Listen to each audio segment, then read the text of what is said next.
तो हम लोगों ने क्वेश्चन नंबर 5 तो देख लिया था। आज हम लोग देखेंगे क्वेश्चन नंबर 6। ठीक है, तो क्वेश्चन नंबर 6 है, उसमें एक हमारे पास ट्राइंगल्स है जिसके 3 कोऑर्डिनेट दिए गए हैं। ठीक है, ए बी का मिड पॉइंट डी और ए सी का मिड पॉइंट ई, इन दोनों को मिला दिया। मिलाने के बाद में तो यहाँ पे क्या हुआ कि एक ट्राइंगल अलग से एक ट्राइंगल बन गया। ठीक है, अब दिक्कत इसमें यह है कि यहाँ पर उसने हमसे ये बोल दिया है such that A D upon A B equal to A E upon A C. ठीक है, तो हमने क्या किया, let A D equal to X कर लिया और ए बी इक्वल टू हमारे पास 4x हो गया। ठीक है, तो ये ए डी है और ये ए बी है। ठीक है, हमको निकालना है बी डी, तो इसका मतलब ए डी में से नहीं, ए बी में से ए डी को माइनस कर दिया, तो माइनस कर दिया, तो 4x minus x equal to 3x हमारे पास में आ गया। तो अब यहाँ से हमारे पास क्या हो गया, A D upon B D equal to A E upon E C equal to 1/3, क्योंकि ये 1 है और ये हमारे पास में बी डी हमारे पास 3 था, तो 1/3 मतलब m1 हमारे पास 1 हो गया और m2 हमारे पास में 3 हो गया। अब क्या करेंगे, इन दोनों ट्राइंगल्स के जो हमारे पास ये पॉइंट है इन्हें कोऑर्डिनेट निकाल लेंगे।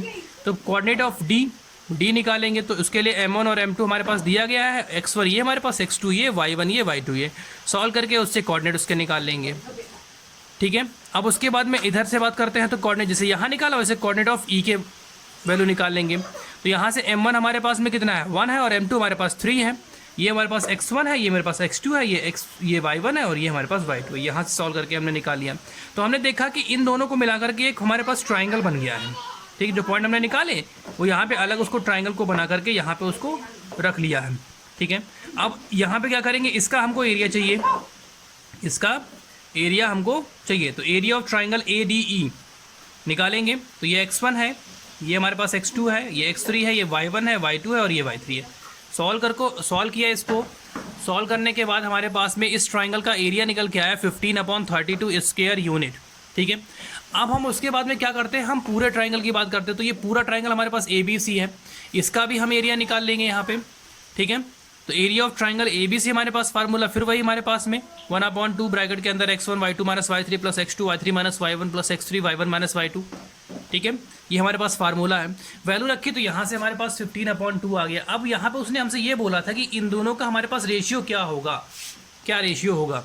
तो triangle A D E upon triangle A B C, A D हमारे पास 15/32 है, ये हमारे पास 15/2 है। इसको ऊपर लेके गए 2/15, 15 कट गया, 2 से काटा तो 16, तो 1/16 हमारे पास में आ गया इसका रेशियो। ठीक है, क्वेश्चन नंबर 7 जो है वो थोड़ा बड़ा क्वेश्चन है। अब उसने बोला हमारे पास एक ट्राइंगल हमने बना के रखा हुआ है। तो ए बी का हमारे पास मिड पॉइंट यहाँ पे डी आया है, हमारे पास सी का हमारे पास में एफ आया और बी का हमारे पास में ई गया है। अब यहाँ से ये हमारे पास जो पॉइंट लिखे गए, ये क्वेश्चंस के अकॉर्डिंग ये पॉइंट बनाए गए हैं। तो पहला वाला उसने बोला था median of from A meet B C to D. अब डी के पॉइंट उसने पूछा, डी का पॉइंट हम कैसे निकालेंगे, x1 plus x2/2, y1 plus y2/2, formula लगाया और सॉल्व कर लिया। ठीक है, उसके बाद क्वेश्चन नंबर 2 वाले में उसने हमसे ये बोला कि find the coordinate of the point P on AD such that AP ratio PD। अब उसने हमसे पूछा है कोऑर्डिनेट ऑफ किसके, कोऑर्डिनेट ऑफ P, इसके पूछे गए। ये हमारे पास दिया है 2 और 1, m1 की वैल्यू 2 है, m2 की वैल्यू 1 हमारे पास में, x1 x2 है, y1 y2 हमारे पास में है। तो यहाँ पे हम क्या करेंगे, x2 m1 ये फार्मूला लगा लेंगे, वैल्यू पुटअप कर देंगे, हमारे पास वैल्यू हमारे पास लिखी हुई है। अब यहाँ से m1 m2 भी लिखा हुआ है, सॉल्व कर देंगे तो हमारे पास पॉइंट ये आ जाएंगे। अब तीसरे वाले पॉइंट में उसने बोला है कि एक हमारे पास पॉइंट Q है, एक हमारे पास पॉइंट R है। ठीक है, अब Q हमारे पास में जो है वो हमारे पास में E से जाता है और हमारे पास R जो है वो हमारे पास में F से जाता है।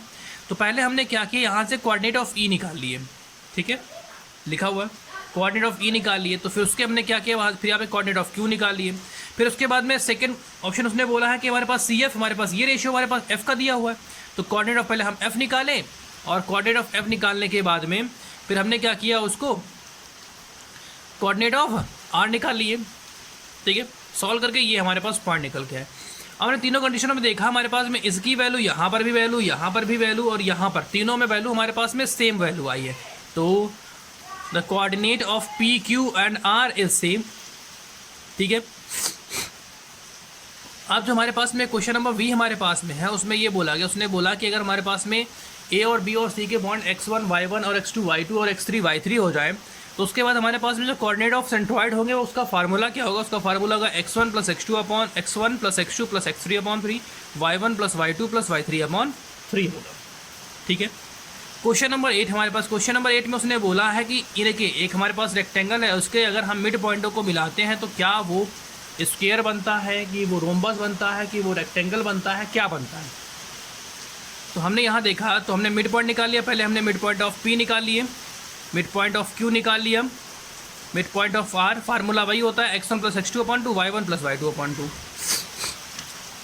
ऐसे ही हम लोगों ने क्या किया, फिर कोऑर्डिनेट्स ऑफ R और S के निकाल लिए, फिर एक ट्राइंगल यहाँ बना लिया, क्योंकि ट्राइंगल के लिए फिगर को फिर हमें मोड़ना पड़ता है उधर को, तो हमने ट्राइंगल यहाँ बना लिया।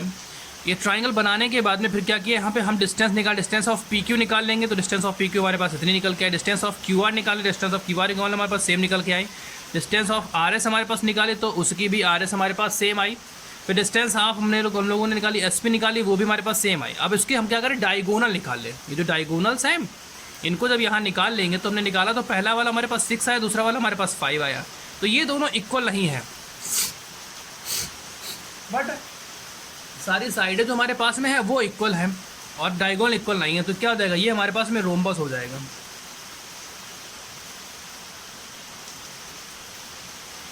ठीक है, ये क्या होगा, ये रोम्बस होगा। और एक बात, चैप्टर नंबर 7 खत्म हो चुका है। ठीक है, ठीक।